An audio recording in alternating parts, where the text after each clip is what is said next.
Hi, I'm author and speaker Robin Mead. This is lesson 3 for Striving for Excellence.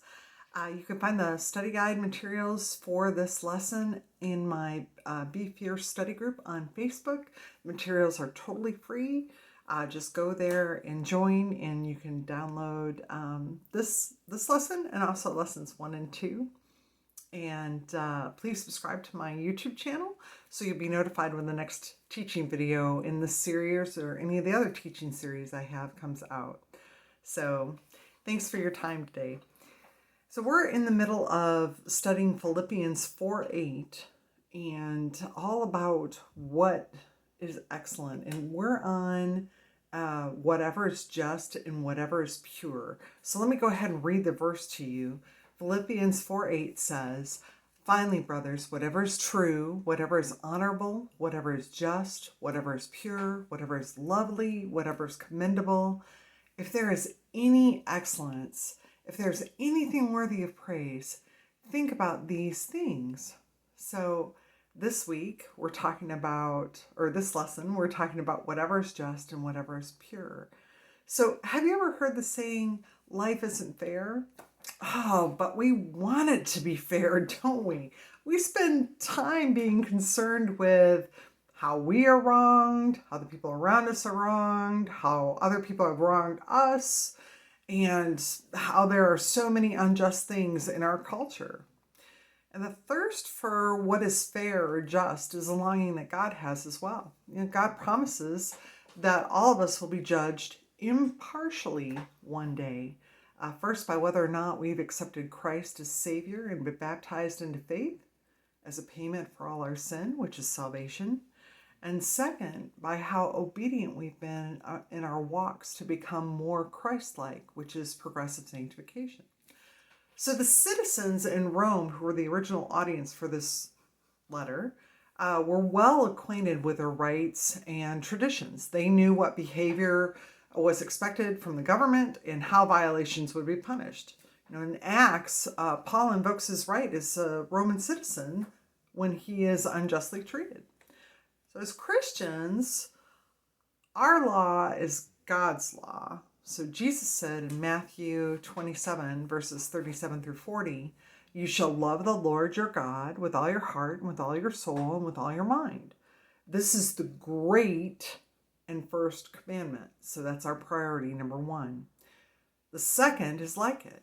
"You shall love your neighbor as yourself. On these 2 commandments depend all the law and the prophets." So what does being just look like in the day-to-day?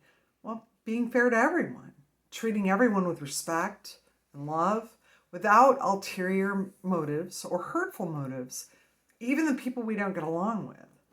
We are commanded to pray for our enemies and to do good to those who hate us.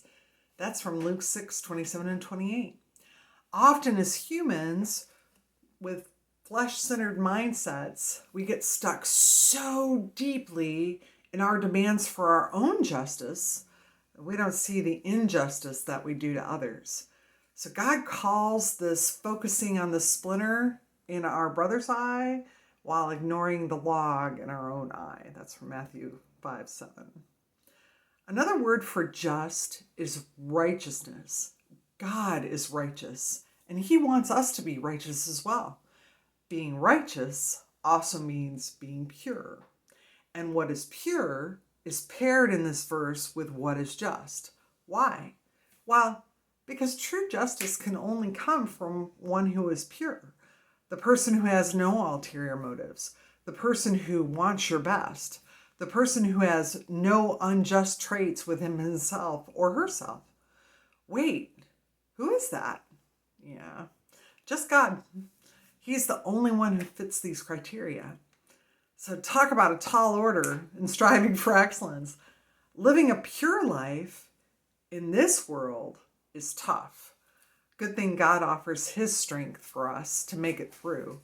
Holiness is what God demands. Holiness is what is in us, what needs to be in us, for us to keep our relationship with God connected, because sin separates us from God. That's why Christ died on the cross for us, to bridge that barrier so that we'd have a shot at having a relationship with the Father because he loves us so much.